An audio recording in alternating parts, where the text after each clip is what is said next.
The Housing Authority is really looking at filling gaps of affordable housing in our community. And one gap that we've found is workforce housing. So that's entry-level workers who their income is a little bit too high for the traditional subsidized housing, but they're struggling to rent a place in the market. And so the 1612 is workforce housing. That typically runs between 80 to 140% of area median income. And a lot of times it's your entry-level worker, your retail worker, your nurse's aide, people who work in eateries, all walks of life. And the other thing that we found is there's a real shortage of studio apartments for people who are just starting out, want to get an apartment, want to live alone. And so there's a shortage of supply, and there's a shortage of affordable housing for people, again, at the entry-level wage. Affordable housing, especially housing authority housing, started out as low-cost housing. That's what they used to call it, low-cost housing. So it really wasn't an eligibility factor. It was just housing that was affordable. With several programs, there's been layers of eligibility. So this is something that isn't new. It's been around for a long, long time.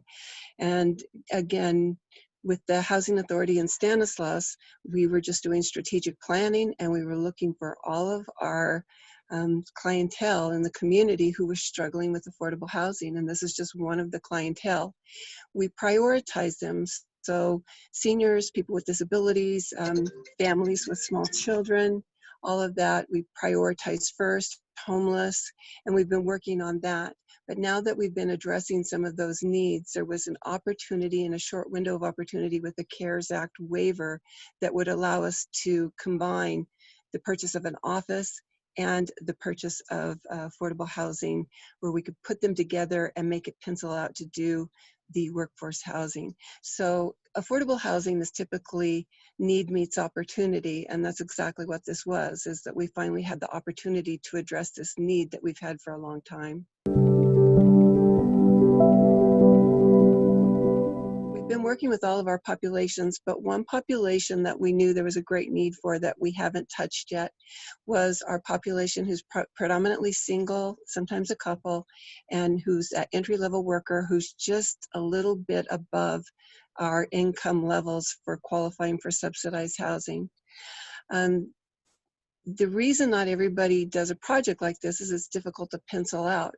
If you are a developer, you need to be able to pay your mortgage and pay your loan to develop it. And if you keep the rents artificially low, usually you don't make enough to keep staff going, keep the property going, and pay your mortgage also.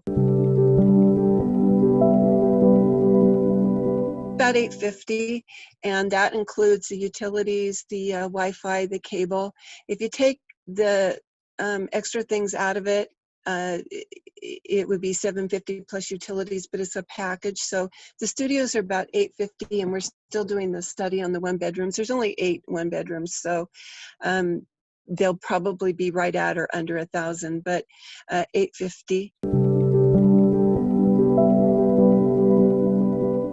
When you walk into an apartment at the 1612, if it's a studio apartment, there will be a Murphy bed. So a Murphy bed is something that folds up into the wall, and then it comes down at night. And so it will make good use of space.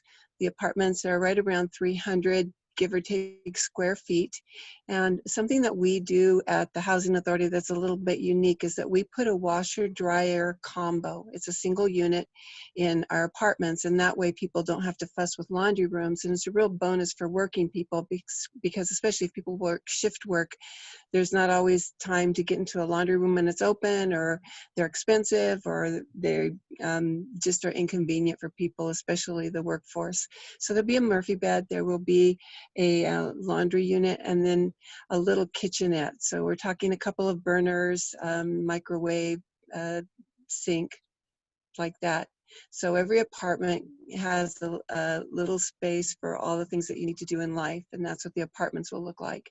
And then surrounding that will be a campus effect. There are 2 pools at the 1612. One is indoor, one is outdoor. And so people can go down, they can go in the courtyard. And what we're hoping to do is attract micro businesses, like the little business kiosks. So it's a real beehive of activity, a campus, if you will. And then on the other side of the building, the Housing Authority offices will be located there. And additionally, there's a restaurant there and a grand ballroom that breaks it up into 4 conference rooms plus additional conference rooms. So there's a little tiny conference center there too. So we're really hoping for a campus of activity that not only serves our workforce housing and our folks who are living there, but also the surrounding community. The Housing Authority anticipates the offices of the 1612 being complete by December of this year, and then the renovation of the actual studio and 1-bedroom apartments by December of 2021. We hope to finish it before then, but construction has a mind of its own, and so we're giving a safe projection there.